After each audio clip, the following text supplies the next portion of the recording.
Okay. Can you hear me? There's too many microphones. Can hear you. I can hear. Good. I'll take this microphone off.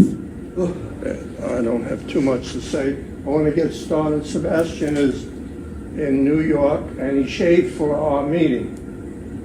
So. I'm not hearing it very clearly now. Turn up the microphone. Give it a shot. Okay, how's that?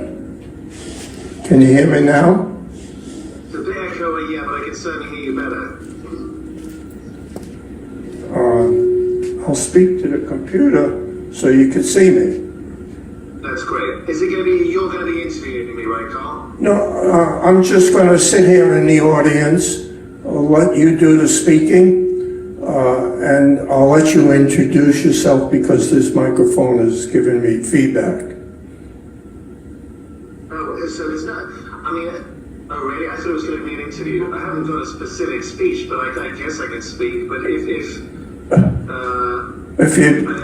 If you please introduce yourself, so I don't do it wrong. Sure. And James is always good at asking questions too, so I mean, maybe we can do a bit of a kind of dialogue. yeah, Hello, Sebastian. How are you? Living the dream, darling. Ah, beautiful thing. Yeah. Tell us a little bit about yourself with respect to some of the video and photography work and that sort of thing that you do. So my name is Sebastian Doggert. I am the Executive Director of the Families Civil Liberties Union. We are a non-profit, non-partisan organization dedicated to assisting parents and children who are in the midst of or recovering from the family court system.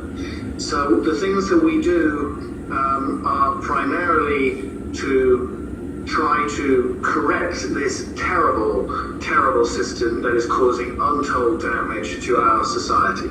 So we assist individual parents where we can, but we also try to shine a spotlight on the causes of this ongoing catastrophe, really. So that includes spotlighting corrupt judges, corrupt attorneys, corrupt gals / attorneys for the children, revealing corrupt government programs such as the Title 4D program that incentivizes judges to tear families apart, the child support racket itself, and also to try to investigate and reveal the links, usually financially motivated links, that tie all of the different parts of what we believe is really a racket. There's a racket going on, and the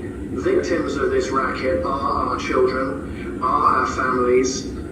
So that is our main objective. And we believe, and James, I know that you believe this too, that we should be using cameras not just under our First Amendment rights, but our Second Amendment rights, because the Second Amendment allows citizens to bear arms to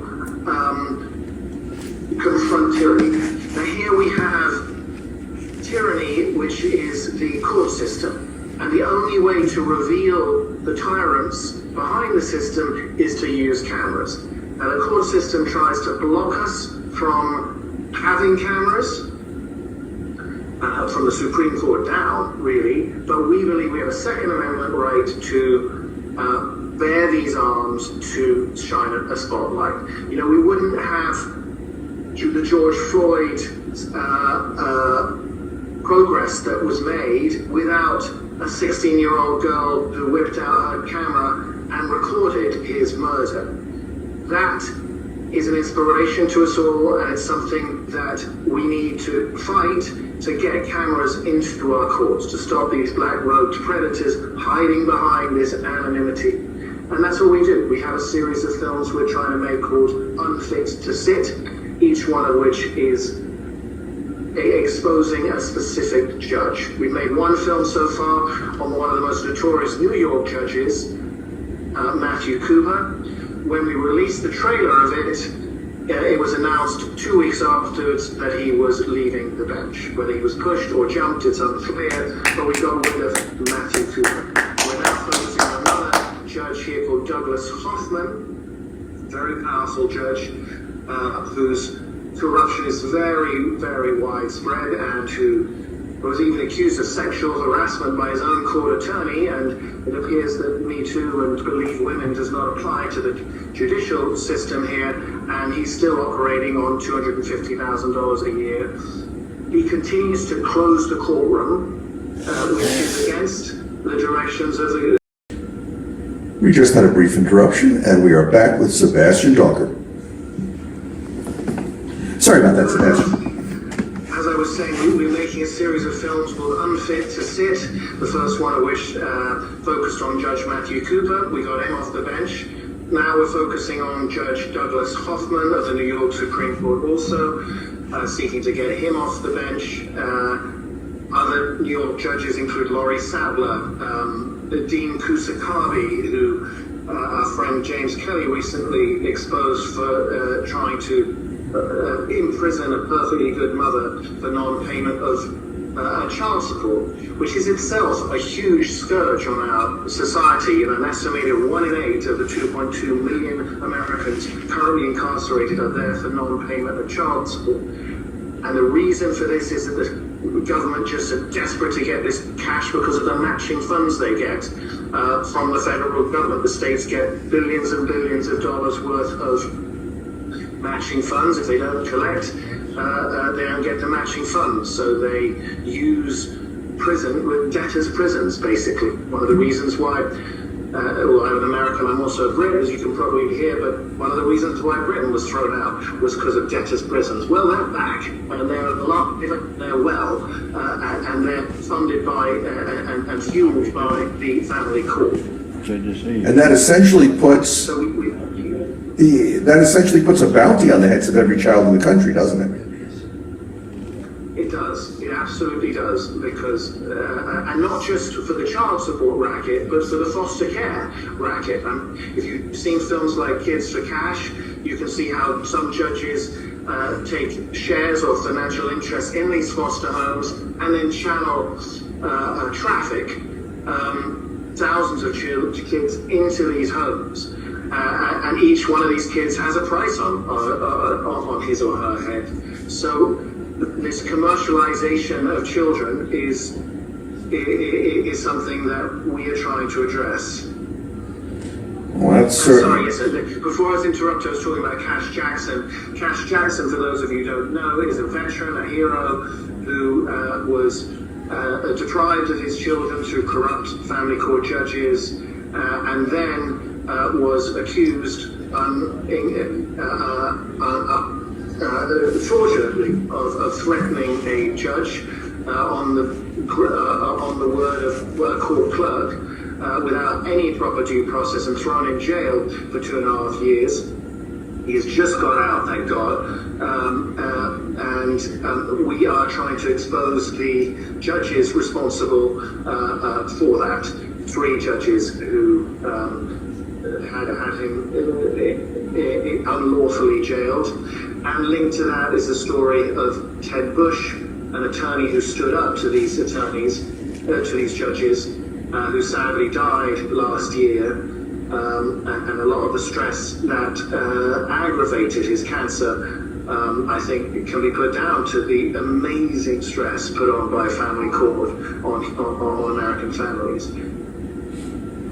Yes, my understanding is Cash's mom also succumbed to that cancer as well. Unthinkable, the trauma of having your child in jail in these awful prisons, which are torture chambers themselves. But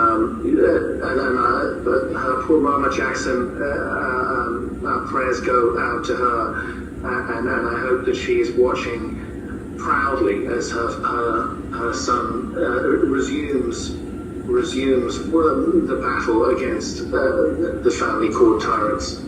Now, when you go into these courts to try and witness what goes on, and even to try and get footage, and these judges are kicking you out, what recourse do you have?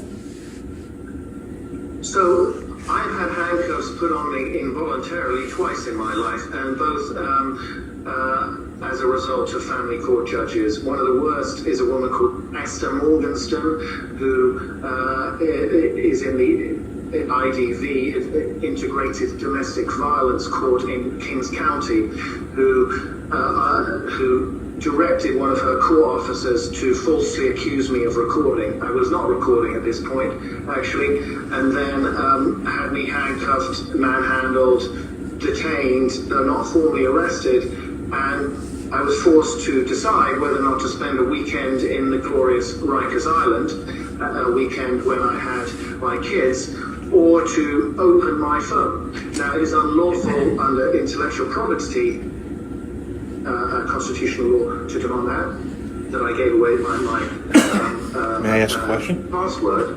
However, I was faced with little choice but to do that because they had the right, well, not the right, but they had the power to throw me in jail. So I did permit one particular officer to look in my phone on the understanding that if nothing was found, that the sergeant who made this allegation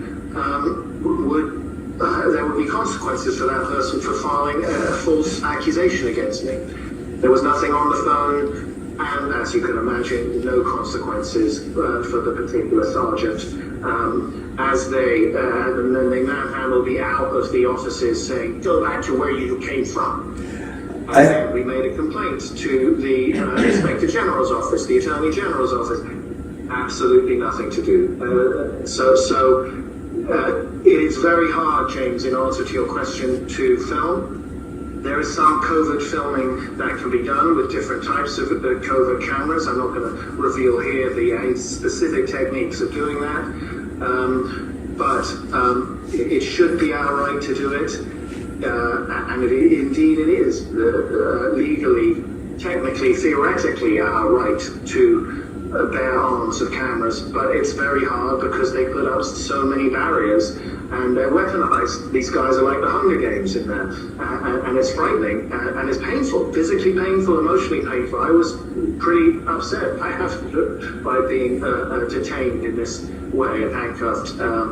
So there are perils to trying to shine light through the cameras. I have a question from the audience, but I might be stealing his thunder. When specifically, with respect to June 14th of 2020, before or after, did that occur with the handcuffs? The incident with Morgenstern, who, by the way, has now, after numerous protests we've had, it's been announced that she's leaving the bench at the end of December, which is absolutely fantastic. She is totally toxic. So maybe there is some accountability, I don't know. But this event took place before June 14th, 2020. I'm not told, it was before the beginning of COVID. I think it was, I have to check, so September 2019, I think it was. But we have a report on the most corrupt judges, and I can send a link, or if anyone wants to get hold of the report, just email me at info@fclu.org, info@fclu.org, and I can send you the report, and that has the dates, the specific dates, and the details of that event. Okay, I'm going to have the audience member ask the question. Thank you. First of all, Sebastian, thank you. God bless you for the great work that you do. Only somebody that's been through the court system can fully understand what you're doing. There are people and families that are devastated. We're talking about innocent, loving children, the most vulnerable of this society. So thank you for the great work that you're doing and all the other people that assist you in that. You mentioned about closing of the court. My name is James Fiegel. I'm a proud resident of Suffolk County, New York. I'm a proud court watcher also. And Thank you for this. yes, thank you. Unfortunately, I court watch at 400 Carlton Avenue, Suffolk County. Over 75 times, documented, 75 times, in front of Judge Matthew Hughes, Part 10, second floor. I invite anybody that hears my voice to go see this for yourself. I am ejected from the courtroom without even having the opportunity to be heard. Previous to that, I was ejected from the courtroom by myself until I learned that when he closes the courtroom, everybody not involved with the case should also leave. He was selectively having me on my own and keeping 7, 8 lawyers. And then I wrote a complaint, and then I was astonished when I walked in there, and then he also said, including all lawyers, they have to leave also. But this is a travesty of justice. I walk outside the court building because I protest out there, and when I protest out there, there's people coming up to me asking me to please court watch because of the atrocities that's happened over there at 400 Carlton Avenue, including these 18B attorneys that are over there. They're speaking to clients 5 minutes before they walk into the courtroom. So my question is, what can I do, being that this Judge Hughes is kicking me out of the courtroom all this time without giving me the right as a member of the public to be heard?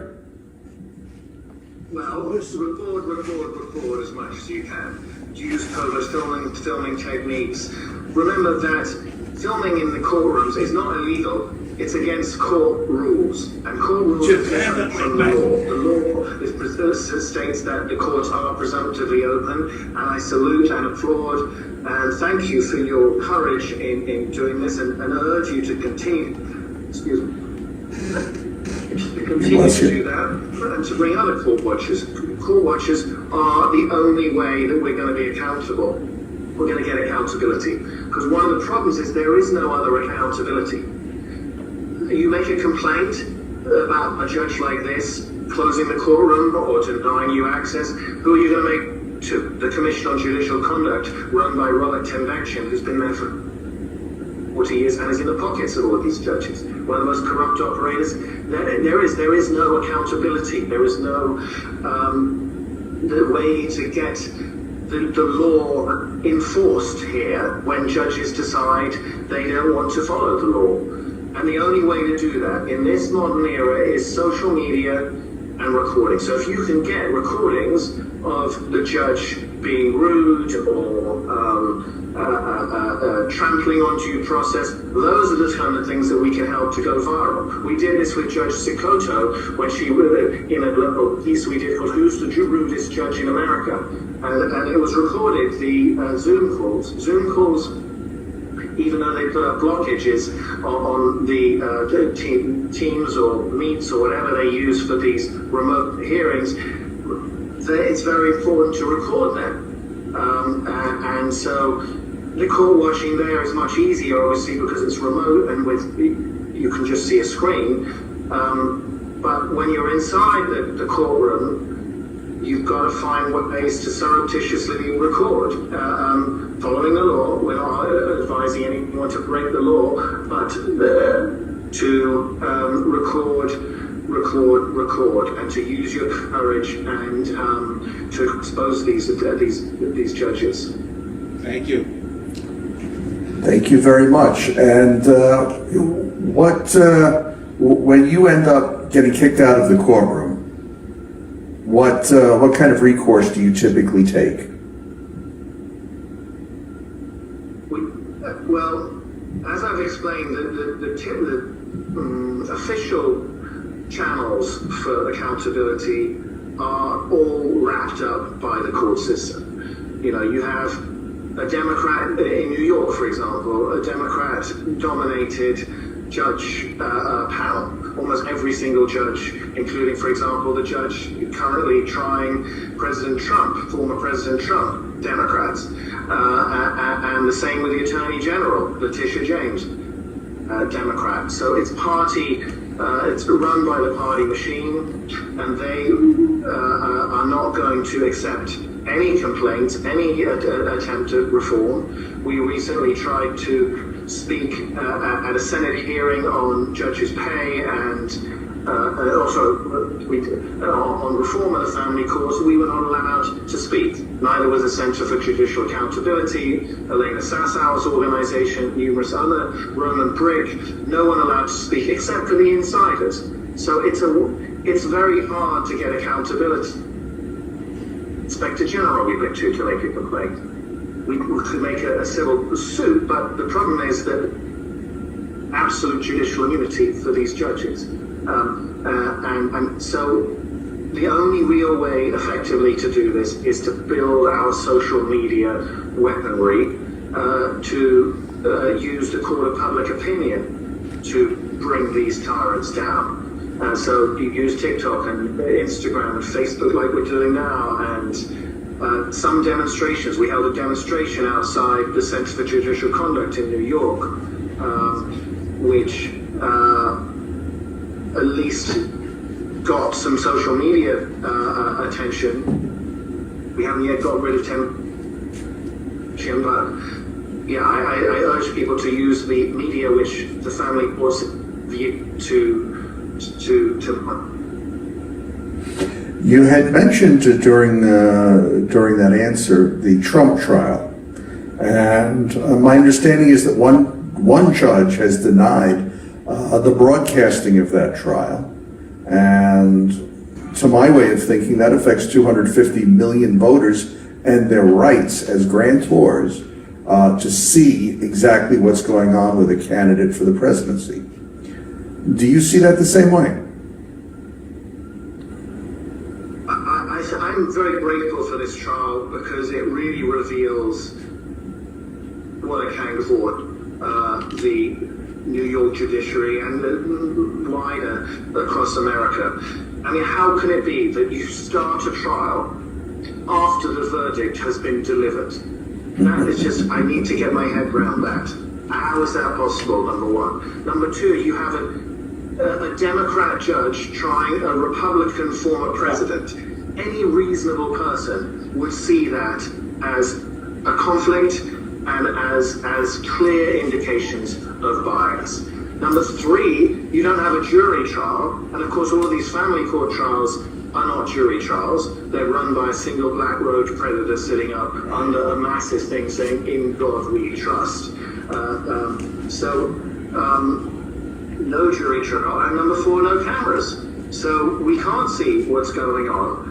I mean, there has been relatively okay coverage, hasn't there? We've had an idea of what's gone on there. We've had court illustrators, but without the cameras, we can't see when this judge bullied the attorneys. We can't be clear when Trump was fined for talking about one of the prosecuting members, and the judge said it was because he was going after the court attorney who may or may not have an inappropriate relations with Democrat Senator Chuck Schumer. We would like to see that ourselves as citizens. We have a right to see that. These courts are presumptively open. So yes, I see it that way, and I see it more. I think it's a very good case study in why the entire judiciary needs to be reformed. Well, I can't do anything but agree with you there. I happen to believe that any room that is too small to admit the public is too small for due process. And there's no courtroom big enough for 250 million people that do have an interest in that. But there is if you have cameras, isn't there? Yes, there is. Anyone can see it. So you're right, I agree with you. The cameras must be put in order for there to be an open, transparent, and accountable judiciary.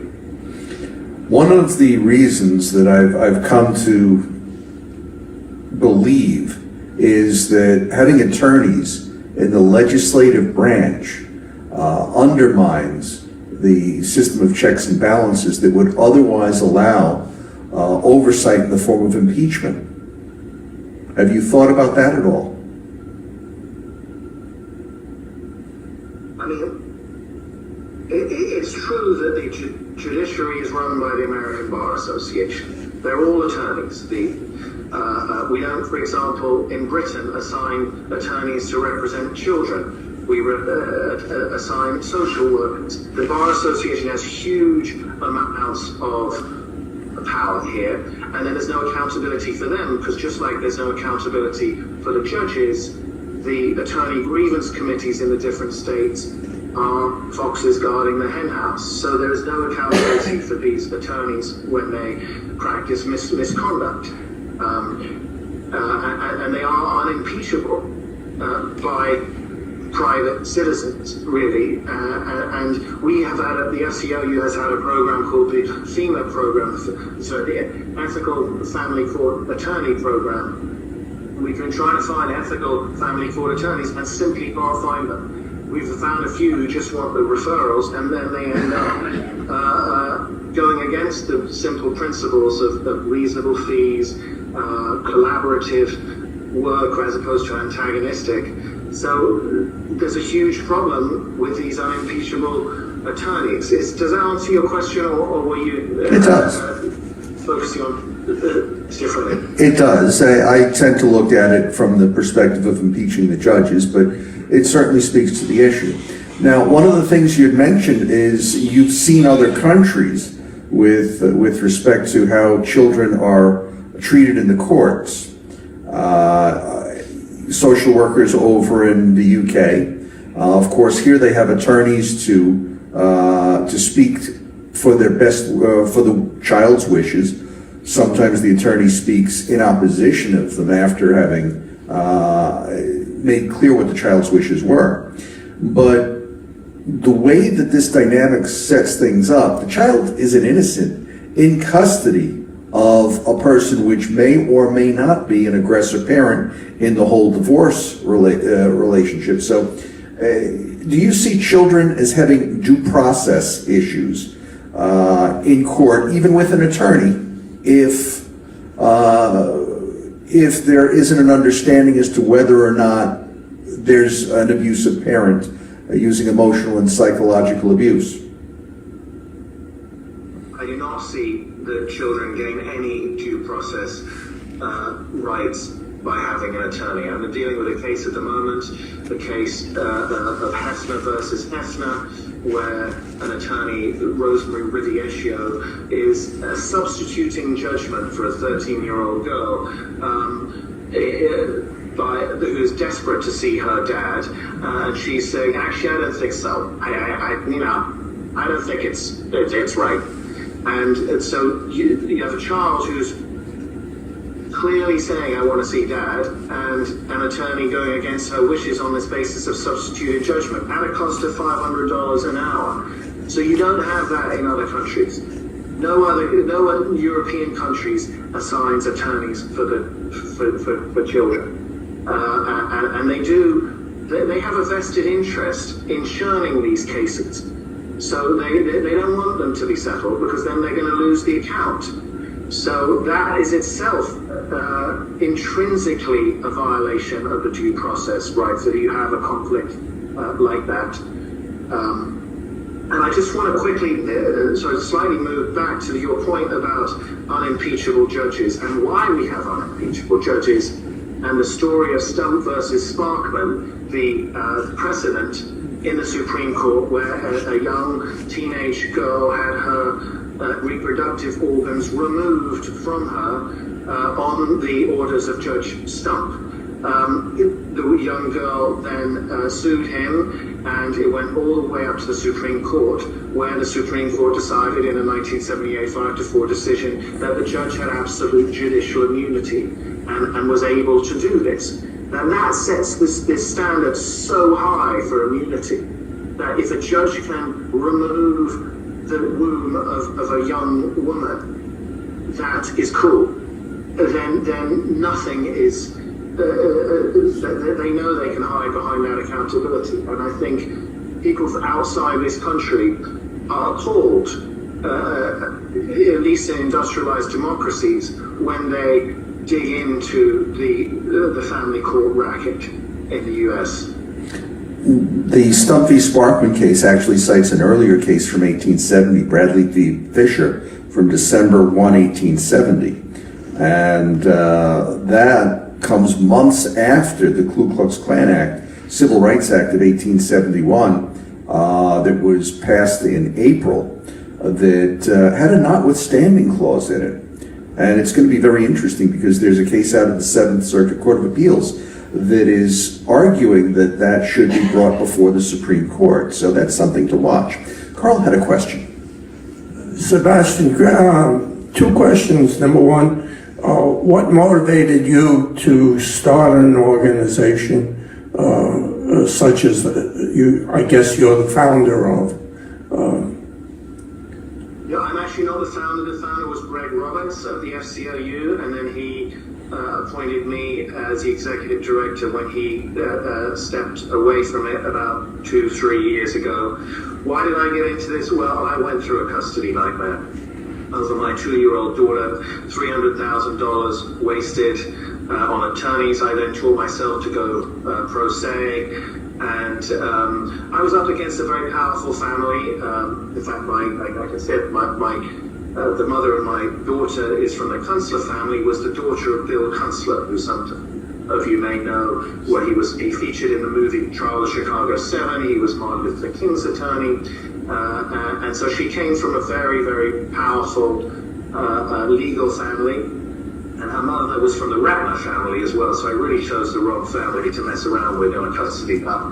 But after 3 years of seeing the corruption, seeing how it was being churned by appalling attorneys for the children, child like Dawn Post, like the Children's Law Center, appalling the judge in my case was in fact Dean Kusakabe, who, as you know, James, is a complete black-robed tyrant. But after, actually on the eve of trial, when I had so much supposed dirt on the mother of my daughter, I decided I can't face the idea that my daughter will one day see these transcripts, and so I settled it. I chose peace over justice, I believe in 50-50. I had to give up on the 50-50. I basically had to give up on legal custody, but I had decent time over Christmas and vacations, and I have now 6/8 split, so I have 6 nights out of 14. And I knew I was not going to get it over trial because it was a totally biased, corrupt judge. So, and now I get on very well with the mother. And the mother actually says she would never walk into court again. She and I share the same views on the corruption of the family court system. She advises other friends not to do it. But what I was inspired to do from that experience, I would like to help other parents to know what I wish I knew at the beginning of that case. I was naive in believing that the court was a fair place to work out our problems. It is not. It is the Hunger Games. It is a torture. It is an absolutely appalling lower ring of Dante's Inferno. Do not go there. I was saying this to a friend today. Mediate, don't litigate. So that is why I went into it, to try and channel the wisdom or semi-wisdom or knowledge at least that I have to help others. I've been doing this, Carl speaking again, Sebastian. Recently, I've been court watching now for more than 30 years, and most recently, out here in Suffolk County, they call them the AFC, Attorney for the Child. They have different names in different areas, but recent court watching, the Attorney for the Child, Tom McNally, was a patent attorney, a destitute patent attorney, and he became an attorney for the child, absolute lied, not involved in the case, just a court watcher, saw absolute blatant lying to make more billable time, and now he just bought his new house, McMansion, doing very well in the docket sheets for Suffolk County. Many cases. I recall several pages of cases that he's handling. And of course, to get selected as the attorney for the child, you have to be excuse me for saying, an ass kisser of the judge. So there's it's blatant what he does, and it's strictly for the $500 or whatever he gets, can get billable time. He should be severely punished for the way he lies in court.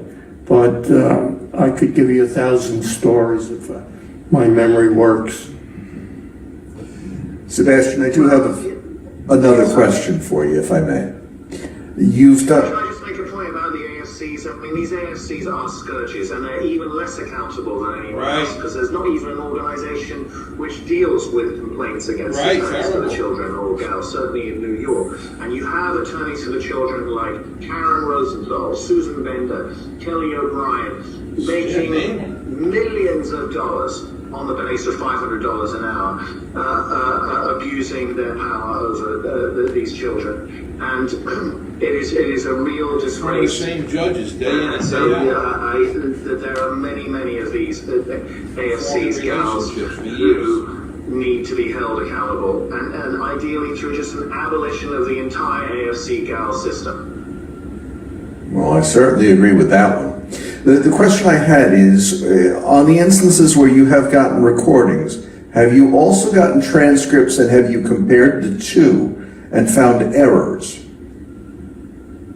So if you watch our film Unfit to Sit, Matthew Cooper, you'll see an example of where we had a recording and it did not match with the actual transcript, where the transcript had been tampered by Judge Cooper and his staff. And this was actually an event or a particular hearing where Cooper called me up to the bench accusing me of recording and had me handcuffed and was about to throw me in jail. Now, so we had the recording and then we made a complaint. We took it to the appellate division to have cameras brought into the courts and also to hold Judge Cooper accountable. The appellate division, Judge Sachs, failed to take any action there. So the appellate division, First Department, failed to give any accountability when we proven this tampering. They refused even to listen to the recording. So willfully declined to look at a fraud upon the court as serious and as commonplace as this, because what you're saying is you've seen it before, I've seen it before. It is commonplace for the judges, the court attorneys, and the court reporters to tamper with the transcripts in order to falsify the record. And nothing is being done about it. Even when reported to the appellate division, we reported to the inspector general, which sent this report to the chief judge, to the attorney general. Nothing is done. So they are not just doing it, but they are laughing at us when we expose them. Did you approach the court reporter to correct it? That court reporter, her name was Jacqueline Glass, who seems to be, she is a minister as well, a religious minister, so she's got religion and the judiciary under her belt with two different brackets. We did not have an email or contact details for her, we did not, no. But, to an extent I have some sympathy. These are just the willing henchmen of these bigger, they're not paid particularly much. I don't hold her and these transcribers as responsible as I do for the people who are using their power to make them falsify the record. But maybe I'm wrong there. Maybe I'm being too merciful. Are you sure it was a tampering and not just an out-and-out error? Because I haven't seen the recording or the transcript. Well, I urge you to watch that, and you can see that we compare the two. where whole sections of an outburst by Judge Cooper, threats and things are just removed from the transcript. Okay. Sebastian, Carl again, you mentioned recently you attended a hearing on pay raises for appellate judges. Can you briefly say what that was about? Yeah, so there was a hearing in the New York, the Bar Association in Manhattan, about whether or not judges should receive pay raises. It seemed to be a pretty rubber-stamped hearing, but surprisingly this time they did let me speak. They did let Elena Sassauer speak from the Center for Judicial Accountability, and we laid out a huge amount of information about why these judges should not be receiving massive pay raises. Most of these Supreme Court judges are getting upwards of $250,000 a year. And their performance certainly does not warrant any increase in fees. The delays, justice delayed is justice denied, and so many of these these judges are delaying things indefinitely and sadistically. A case that I'm involved with at the moment, they've postponed halfway through a custody trial, which has taken 3.5 years to come to trial. They announced last week that the next court date would not be until March of next year. So, and that's just the custody trial. And then they have the financial trial after that, so the whole thing's not going to be resolved for another 3 years. Why should judges be given pay raises when their performance is so terrible, when they're killing people like Thomas Malva? Right. So we gave a whole host of reasons why, certainly before, unless there's hundreds of other innocent little children, we should not be continuing to waste public money on pay raises. Do I think it will achieve that? I doubt it, because all of the branches of government are in on this together. The executive under Hochul, the legislature under the Democrat-controlled, very pro-family court racket system, and then the judiciary, obviously, who want to just feather their nests. You've had some successes along the way where maybe it's not specifically attributed to you, but all of a sudden these judges are not on the bench anymore. Tell us about some of the other successes that you've had along the way. It's true that triumphant in disaster, ignore those two imposters, said Kipling, I think, and we try to do that. We have a lot of disasters and disappointments. The biggest triumphs and successes are when we can reunite a kid that has been alienated by the family court, and there have been cases of that. Yes, as you pointed, getting rid of judges Morgenstern and Cooper are positive steps. I had the big battles that we have ahead to get rid of a judicial accountability, judicial immunity, or to end the the family relations exception, which means that you can't take these cases, family court cases, to federal court because of Rooker-Feldman and these ridiculous rules which prevent the supremacy clause coming into effect. Do I think we're going to achieve that in my lifetime? Well, I'm going to keep fighting it, but it's a tough one. And one of the successes, there are a lot of disappointments, and that's why it's hard to keep people fighting when you lose so many battles. Well, I can certainly understand that. It's not easy when you keep getting your head handed to you in these judicial circles, but it's so very important to keep fighting it, because if we don't have due process, we have nothing. And the family court is really where it all starts. I want to backtrack to something. You had mentioned a 13-year-old girl that really wanted to see her dad. I'm sure that at some point in all of the court proceedings, you've seen the other. You've seen a child that does not want to see a parent, just cuts them off.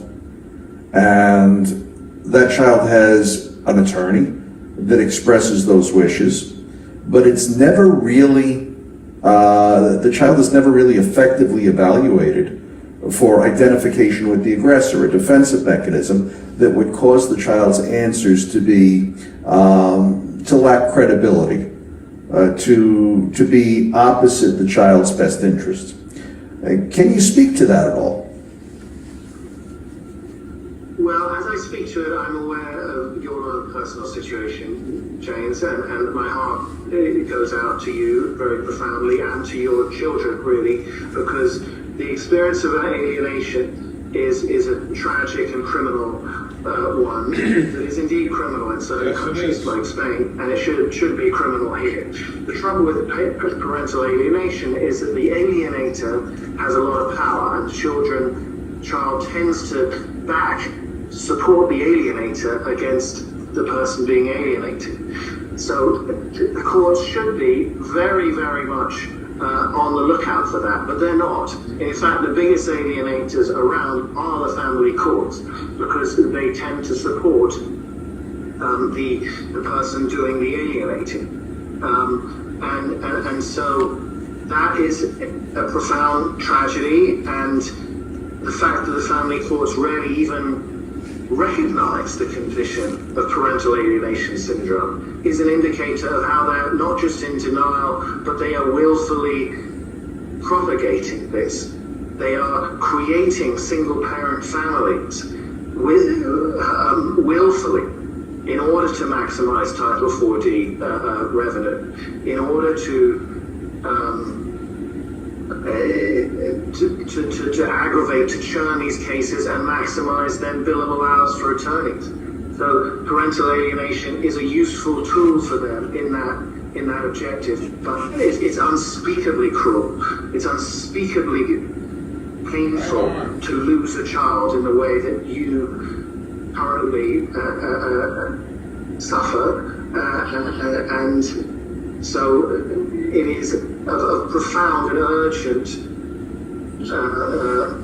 importance to address this and to stop alienators, to punish alienators as well. They should have the custodial rights taken away if they alienate. If they make false allegations, they use what's called the silver bullet of false allegations of abuse. These people should have their custodial rights taken away, but it almost never happens. You know, and thank you for your sympathies, but in 2012, there was the Saunders study prepared for the U.S. Department of Justice, and on page 17, it was cited that the American Judges Association realized that 70% of the time, children are initially awarded to the most abusive parent. And it's just mind-blowing to me that that's not even random, that's biased. Random would be 50%. A referee tossing a coin on the 50-yard line, that would be random. This is clearly biased. Sorry to interject, but often it's because that parent is the litigator. Most reasonable parents are not going to go to court, but the litigator, it antagonizes it and was prepared to use any means necessary to get the power over the child. So litigation is itself a part of that statistic, I think.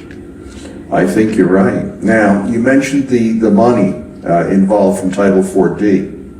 There is the principle that one of the elements of due process, substantive due process, the first element by Judge Friendly in his 1975 paper, Some Kind of Hearing, is that it be before an impartial tribunal. With that money hanging over, being available to the states, and the judge being the personification of the state in that courtroom, is that an impartial tribunal?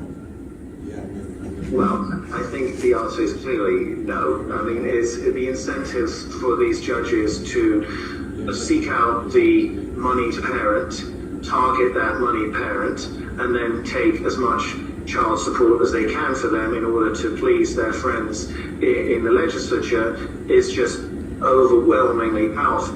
And that's what happens. I mean, the targeted parent, who tends to be the male, but not always, but it tends to be the moneyed parent, because there's more Title 4D funds that come from moneyed parents. So that incentivization scheme needs to go. And frankly, we hoped that Donald Trump would achieve that. And we wrote to him when he said, I want to drain the swamp.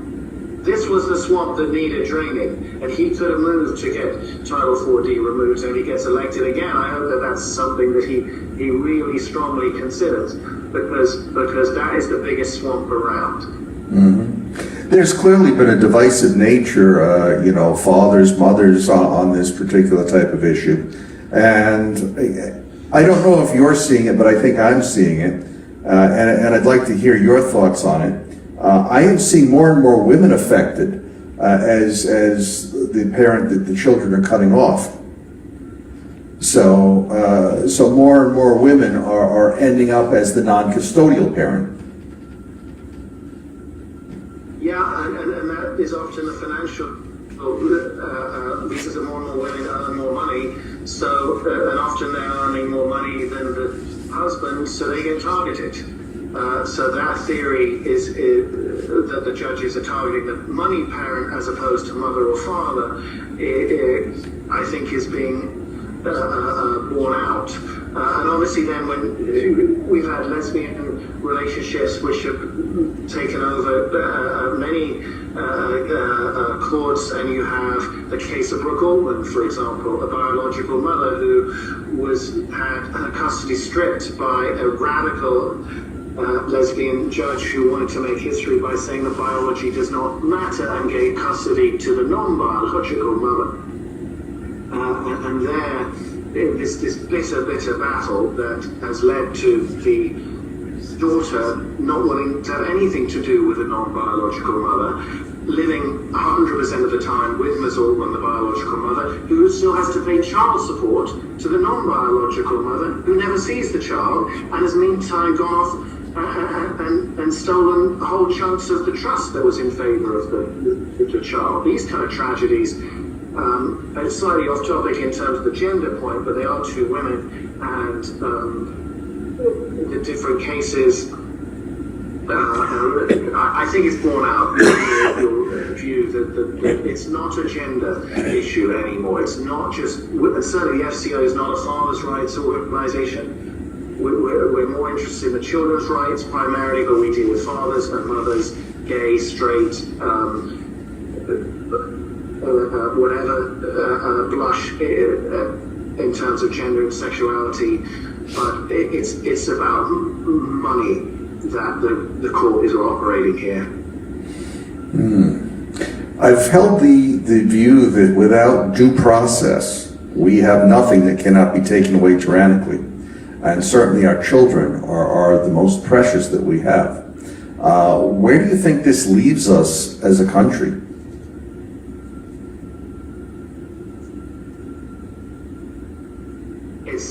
It's saddening and concerning that neither of the parties prioritize this issue in any way and deny it. I mean, take for example school shootings. So many, I think 24 out of the last 27 mass school shootings have been from fathers, from men who have been denied access to their fathers, but often by the family court system. Sandy Hook is a perfect example of a young man whose mother happened to have all these AK-47s under his bed. But the debates and the legislative changes have been about access to guns or mental health, but not the root causes. And often one of the biggest root causes is when you deny children due process, when you deny children the right to two parents. So that is one of the sicknesses of this country, and I think that the family court has a lot to answer for. But just generally antagonizing people it sickens our society, the family courts, in a really toxic way.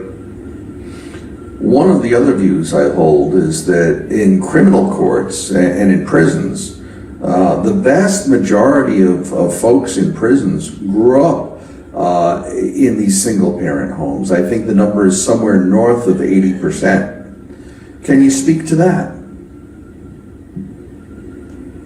I think the cycles do repeat themselves, and therefore we have to take steps, as other countries have taken, to prevent that, to teach people how to conflict resolve, to teach people how to communicate respectfully, to find compromise, because otherwise things will continue and get worse. And you're going to see even more instances of violence, not just between parents, but parents to children, parents to judges. I mean, we had a killing of a judge a couple of weeks ago of a father who killed the judge because he was so furious with the lack of due process. You're going to see those kind of things escalate unless the judiciary pulls its socks up and actually it gives due process. Are you seeing more and more people being converted into advocates that are taking active stands against the corruption in the judiciary? Are you seeing less?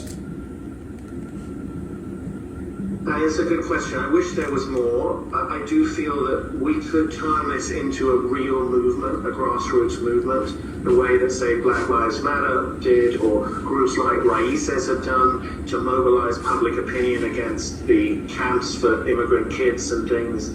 It's hard, partly because of the stresses that we go under, and it's dispiriting sometimes to see the family law reform movement fight amongst itself.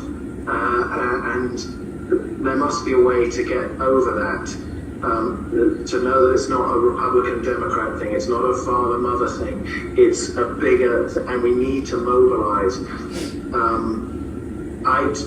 The short answer is no, and I wish I could answer yes, but we need more money, we need more energy and love put into this, and so anyone who wants to be an activist, who can help, I urge you to join whatever group it is. Americans, Carl's group, your group, the Cameras in Courts Now, the SCLU, the CJA, the Ashes group, whatever, or start your own group, and work together to achieve these reforms. We can do it, we really can, but we've got to put aside our differences and focus on the future of our kids. On a large scale, are you seeing the courts getting better or worse? Worse. I mean, we're more and more arrogant, more and more abusive, more and more chaotic, less and less, a plateau of unaccountability. There's just zero accountability. Right. I know Cameras in Courts. Awesome. I don't see any structural improvements whatsoever. So there's no public trust and confidence in our court system other than, the platitudes of, oh yes, we have a judicial system. It's not it's not perfect, but it's the best in the world. And lip service after that. Am I seeing that right? That is such BS, the best in the world. I mean, it's partly a symptom of people having no idea what goes on anywhere else. But you go to Sweden and the cost of divorce is the cost of a postage stamp. So to say that it's the best in the world is just so factually incorrect. It's platitudes, it's rhetoric, it's indifference also. I mean, it's just not very high up on a lot of our elected representatives' agendas or what they're talking about. And however much we try, it's hard to get them to prioritize it. One of the questions I used to ask, and I used to ask it to kids probably 16 to 25, typically at a fast food restaurant. And I would ask, of your peers in high school, how many would you say have a relationship with only one parent? And I get numbers somewhere around 30 to 70% in the suburbs. In the inner city, I get 90%. And I'd follow that up with another question. How do you feel about that? And in the suburbs, they'd say the number's too high. In the inner city, I was shocked and astounded because I get, what do you mean, what do we feel about that? That's the way it is. Why should I feel about that? And it was just accepted. So speak to me about the apathy that you see in the general public. Honor thy father and mother is a commandment that I certainly follow, and I try to teach my kids to follow it, even when they're disobedient about screen time and things. But I think those kind of principles are very important to teach, and they're not being taught. And there's many.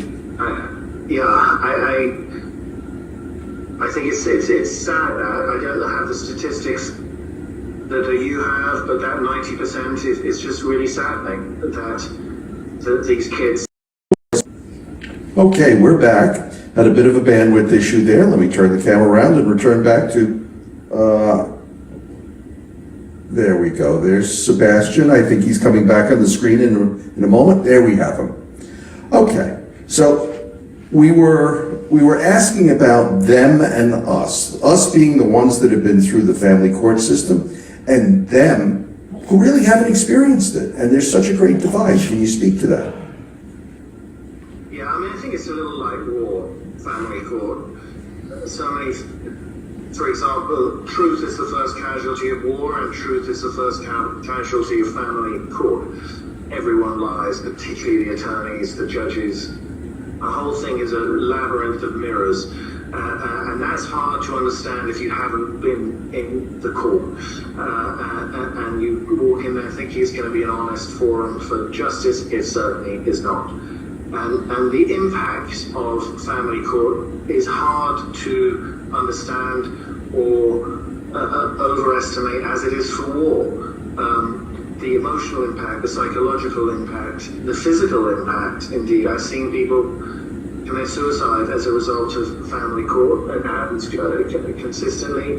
I developed what I think is correctly called legal abuse syndrome, which is basically a form of PTSD, and resulting in anxiety, mild depression, sleepless nights, all kinds of things that it's hard to understand when you basically had your child kidnapped, legally kidnapped. It's what you, James, have gone through, and numerous of our fellow family court warriors. Them and us, it's hard to understand the depth of horror and despair that you can go through when you've had your kid kidnapped by a judicial officer. And then you have this problem that when you come out of the case, if you've settled it as I did, you have a big temptation to say, what the fuck, I want nothing to do with this anymore. And then people walk away and they just don't want to deal with it anymore. And I've been tempted to do that on numerous occasions. So that is a real problem for us walking wounded, to continue the fight, to be aware that this is a duty to help other people, a duty to bring about social change, legislative change. But it's hard to persuade to some people who just don't want to think about it anymore, because it triggers so many different traumas and pain points. And I think the only way to do that is to say you have a reason, you have something you can give back, something you can be proud of, if you can at least help a few parents and kids with the knowledge that you have. But the difference is huge if you haven't been through it, and if you have been through it. I've got to tell you that you answered my next question in that, because, I'll just skip on to the one after that. Child support is what drives this war. And my view of child support now is very different from when I had started into this. When I started into this, child support was a financial thing that was always talked about first and everything else was ignored. And I've come to look at child support as three parts. The rights of the child need to be preserved.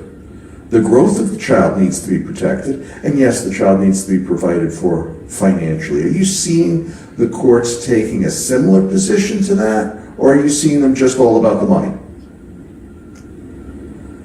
The principle of the child support is something that any reasonable person would agree to. That the idea that a child needs to receive financial support fairly from the mother and the father, and that there should be some proportionate nature in allocating who pays what. The way it has been set up and applied and instituted into law is absolutely grotesque. It's a winner-takes-all situation. So the second one parent has 1 minute more than the other, they receive all of the child support. So that is itself corrupt. It's not like you have 60% of the time and therefore it's changed the amount of child support you have to pay. It's a winner-takes-all situation. And that incentivizes the parent often to litigate in order to become the custodial parent and win all the child support. So that is very, very problematic. The ideas, it came from the dad situation that may or may not was around in the 60s and 50s, around the sort of Mad Men period. But things have changed now, and dads step up to the plate in terms of parenting, and we need, at the moment, the child support system, with the incentives that I spoke about with Tribal 4D earlier, has become a racket, a hustle. All these parents getting incarcerated for non-payment of child support. How crazy is that? You have someone who doesn't pay child support, so how are you going to fix it? Chuck them in jail. Well, how are they going to pay child support there? Well, then they come out of jail, accruing even more debts, and go back to jail. So the way that child support is set up in this country is perverse, toxic, and there doesn't seem to be any political will to change it, which is very disheartening. Most children I speak with that are over the age of 18 and still have child support being paid on them in New York, they're thinking, yeah, of course, the other parent has to pay child support. And the question I always like to ask them is this, and maybe you could speak to it. If child support is for the child, why on your 18th birthday don't you start getting it? Well, I guess the argument would be that emancipation ages differ, and sometimes they're 18 and sometimes they're 21, and some people view 18-year-olds as not responsible enough to decide what to do with their money. And there may be some validity to that, but I do think that child support should go on the child, not on mani-pedis or jewelry or individual indulgences. And those are, I don't need to be specifically female about that because it can work the other way, but it should go to the child.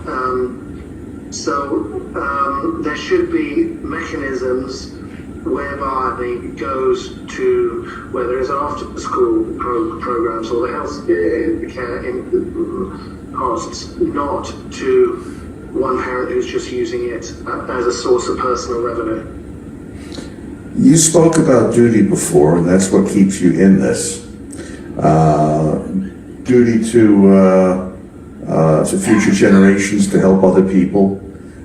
Duty to your children to improve the system for them so that they don't have to face the courts the same way you did. Is that what keeps you in it?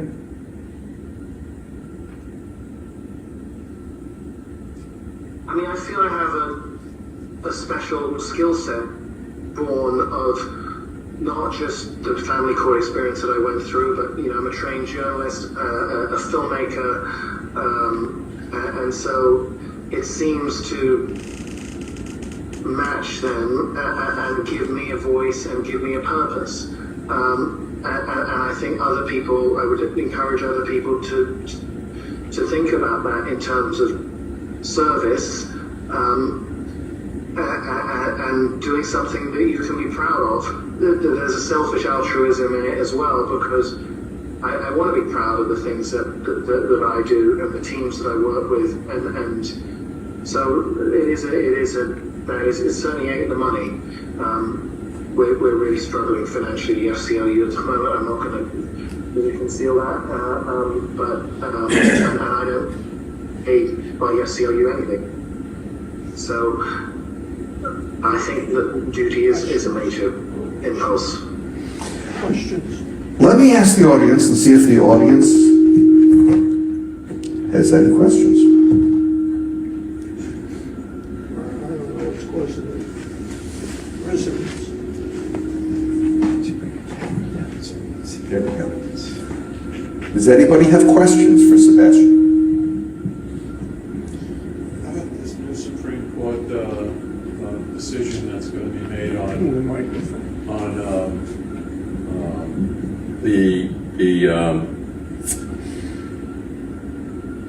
the violence, towards and their guns being taken away because of domestic violence and that kind of. Won't everybody come up with if the other, if the spouse has handguns or something like that? Will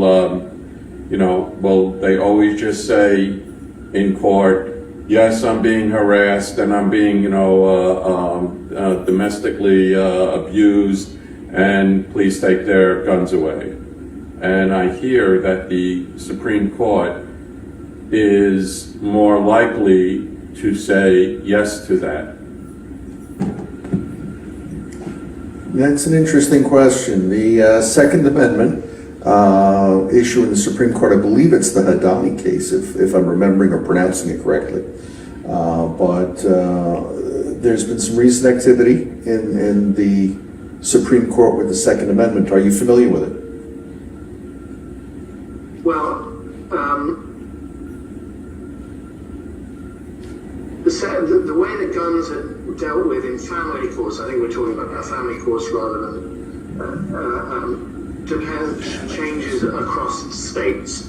So in New York, for example, there's a very anti-gun attitude when the guns come up in family court cases, and I've seen numerous parents lose custody simply for possession of a handgun. That obviously is going to be different in Texas or Florida, where open carry is there, and there's a more pro-Second Amendment attitude. Basically, it's red states, I think, are going to differ in their interpretation of the Second Amendment. Now, in terms of the case you're talking about, if there was in constitutional law, I would still say that the Rooker-Feldman and family court law, family relations exception, would apply there, and the states would basically be able to do what they want. So, does that answer your question? I think the states are going to keep a huge amount of power, and they're going to apply gun laws differently in family court. I think you've pretty much covered the basics. I do have another question here. Hi. What has been the most effective way to effectuate change that you've used? I think social media is the most promising means forward. It gets the most amount of eyeballs. It theoretically is the best way to raise money, which is the engine for social and political change, I'm afraid. And certainly not using the legal mechanisms of accountability, like the Commission on Judicial Conduct, or what each states call it differently, or the Attorney Grievance Committees. I think that the most promising way forward is the court of public opinion as influenced by social media. What is your opinion on boots on the ground protest and following the leadership of Rosa Parks? I'm sorry, which protest? Well, the leadership of Rosa Parks. Taking a stand and not being removed when judges give orders that they shouldn't be given. Have you had experience in challenging the court and standing your ground and have protests? It seems like you've seen social media, but what about standing outside? I also go in front of the courthouses and protest. I was wondering if there was any your views on that. Well, thank you for your service and your courage in doing that, because as you know, the courthouses are populated by weaponized individuals who can frighten the hell out of you. I mean, and Rosa Parks is an inspiration there, because she was not going to be moved, and she was not going to obey a corrupt law or a court. And the equivalent there, I think, is the court rules. We should be filming covertly in these courts, just as Rosa Parks sat down in a place where she was not lawfully allowed to go. So sometimes the law is unethical and is immoral. Morality and law do not always intersect, and nowhere more is that true than in the family court. Right, and I appreciate it. Again, thank you very much for everything that you do. And for the people that may be listening, thinking that this can't happen to them, well, let me tell you, I just want to make this clear. I'm not even a parent. But due to the untimely death of my brother, who had a 5-year-old son, I found myself in the family court system. And I can't express to you the atrocities that occurred in that system. And again, I applaud you. I will be reaching out to you. And if you could just make sure that you mention where people could get in touch with you, so we can get in touch with you and start to build something out here in Suffolk County. Thank you. Well, I'm so, first of all, sorry for your loss. I really am. And I hope that your son's child has a decent home and that you've been able to stay in that person's life. We can be contacted. FCLU.org is our website. info@fclu.org. You can email us. We have a presence on Facebook, Instagram, TikTok, primarily Facebook and Instagram at the moment. And so that's how you contact the FCLU.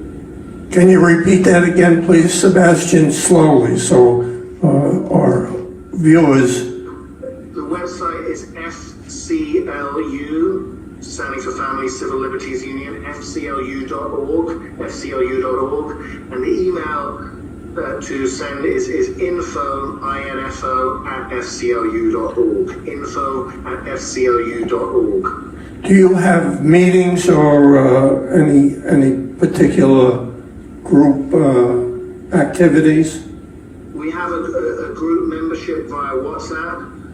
It's a members only forum, so you can raise issues and get support and information from other members. There's a small membership fee for that, but if you can't afford that, then we have this Facebook page, both for national, the FCLU national page, and then for some states.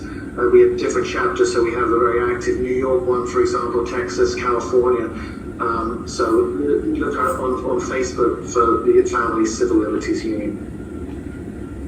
Any other questions? We want to cut it down because we do have a few minutes of business. We want to cut it off here. We want to thank you. And the WhatsApp, I tried that. Any specific instructions to the audience that they might join that?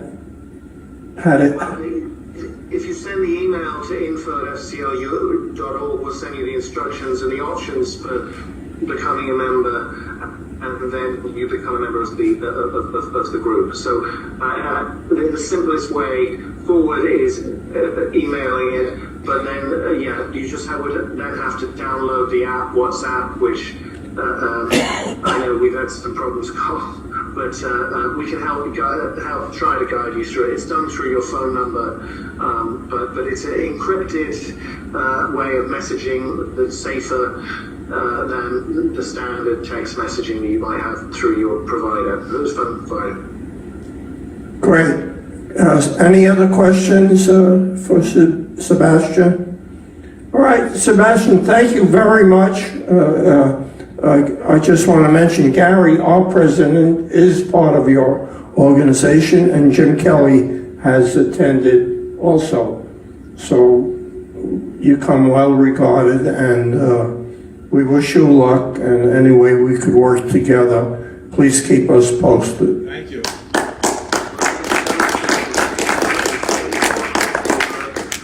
All of you together, it's great that you're working together, and I hope that we can continue to collaborate to make really effective change. Thank you. Okay. All right. Take care. Good night. How do you shut this off? Good night, Sebastian. Thanks, Jim. And if you're around tomorrow in court at Centre Street, come and do some court watching. But so I know sometimes randomly you might be down there, but let's do some more court watching together. I'd like that. Good night. Good night, Jim. Take care. Bye, Carl.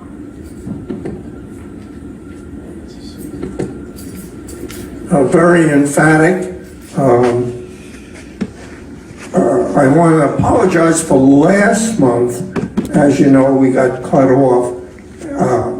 I didn't sign on for Zoom. I was using Zoom Free, and Zoom Free has a certain period they shut you off. So that's what happened last night. So now we're a membership. In fact, I think we could get Gary at the same time to be on with us wherever he is, because I have unlimited time.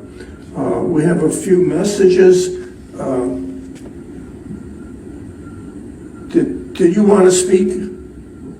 Yeah, did you have a message? Your meetings. Oh, yeah, okay, great. Just a quick hello. Hello. Hector? Oh, hi, everybody. Okay, great to see all of you.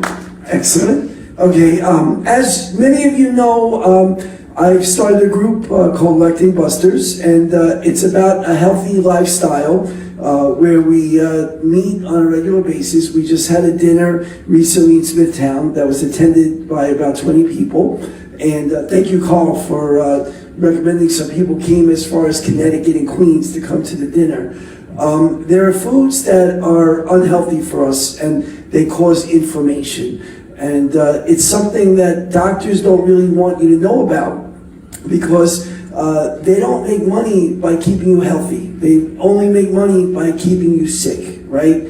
So if you haven't attended my dinners before, what the concept is that what you put in your mouth, okay, is literally causing inflammation in your body. It's referred to as leaky gut syndrome. And what it does is it creates a hole in your intestines by having food that you can't digest. It literally causes indigestion. And when the foods that are anti-nutrients enter the body, causing these holes in your intestines, your poop literally goes to your bloodstream and wreaks all kinds of havoc. Now, just to let you know, I'm living proof that it's saved my life by going on this lectin-free diet.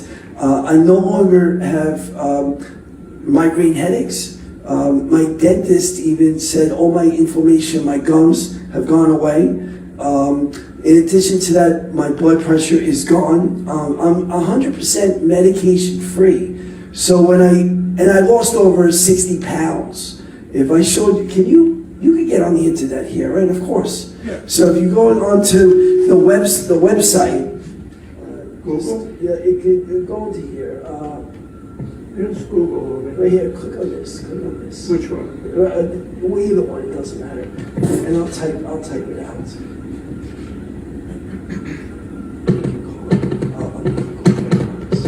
Okay. And of course, you do this for a huge sum of money, right? Yeah, right. Oh, He does this, I'm sorry.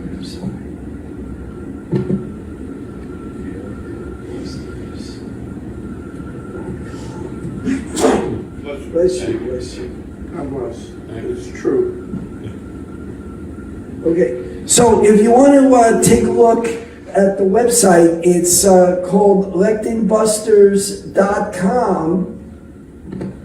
Everyone's heard of gluten-free, right? And gluten-free products. Well, gluten is the most famous lectin, but the problem with gluten-free products is that they'll replace the gluten with another lectin that's just as bad or is worse than that. So I have been researching for the past 3 years, doing a lot of work, and by creating this group, I've been educating people on how to have better health. And to give you an idea, I have more energy, I feel younger, I'm much stronger than I was when I was 20 years old. As a result of eating food that I can digest, it literally gives me more energy. And this is our one of our dinners that we had. Let me just take a look real I quick. think I'm in there. You are in one of the pictures, Carl. So if you click on this one, yeah, Carl's in there. And there was actually some more people on the right. This was our most recent dinner, and what was different, whoops, it's going too fast. But the last dinner that we had, which was this one, what was different was that we created our own food. Actually, my girlfriend Allison over here, we actually created our own food with good stuff, because the problem with the previous dinners was that it was at a restaurant and we didn't have any control over the ingredients as best as we could. So the people that attended our dinner said it was better than eating at Mario's Pizzeria. Okay. Now I have a really a big announcement. Now, that's me. That was me 3 years ago, and that's me now.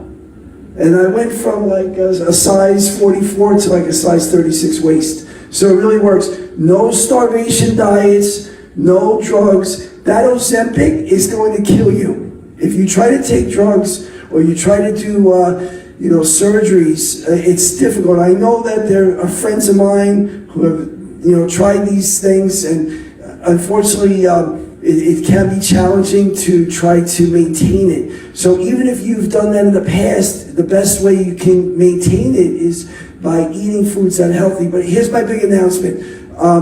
In January, we're going to have a dinner at Windows on the Lake in Ronkonkoma. Friends with the owners there, and they're all in on the lectin-free diet way of eating. And this will be the first of its kind here on Long Island, where we're going to have all the food lectin-free, and I'll post the information on here. So if you guys are interested in finding out more, you can go to the website, lectinbusters.com, okay? And if you scroll down to the bottom, there's a form where you can just fill out your name, so this way I can include you in a mailing list and send you a text about what's going on. The last thing I want to mention is one of my very good friends, I literally saved his life by providing this information. When I first went on my journey and he saw the transformation I made, he read the same book that I read. It's called Plant Paradox by Dr. Gundry. I have all the information on the website, just to let you know. 3 months later, he came back into my office, and not only did he lose weight, but his doctor took him off of diabetes medication and took him off, the other doctor, his cardiologist, took him off of the heart medication. His heart disease disappeared. So what I'm telling you guys is that I first started my journey for weight loss, but what I didn't realize was that by changing your diet and having foods that you could digest properly, it could actually remove all inflammation in your body, and diseases that you thought were not connected actually all come from one source, and that's what you put in your mouth. so you could change your life and save your life by knowing what foods not to put in your mouth. So I'm going to also offer this last thing. You go to the website today, go to lectinbusters.com. I have a free link to the grocery food list of what's safe to buy at the grocery store. So if you do it right now, go to lectinbusters.com. You could literally download a free list right now of the food that's safe to eat just in time for Thanksgiving. Okay? So anyway, thank you very much, Carl, for this time. I just want to say, Thank you. all volunteer, as we all do with our endeavors, so. Yeah, I don't charge anything for this at the moment. I mean, I'm contemplating a small membership fee. And of course, the dinner that we're going to have at Windows on the Lake, there will have to be a fee associated with that because we have to hire a chef, we have to use their facility. But I'm very excited about it because, like I said, this is the first time that it's going to be at a large catering hall where they usually have weddings, and we'll be able to do it right and present fabulous, delicious food for everyone to eat. So I hope that all of you can join us, and please tell friends, especially anyone who's suffering with any inflammation, whether it's arthritis, cancer, heart disease, any inflammation, it can be reversed without medicine, and they can be just like me. I am 100% medication free. Okay, I don't even take aspirin or Sudafed. I used to be on Sudafed and aspirin almost every day because I used to get headaches almost every day. And it was as simple as just knowing that certain foods were literally killing me. So thank you, Carl. Thank you, everybody. Thank you.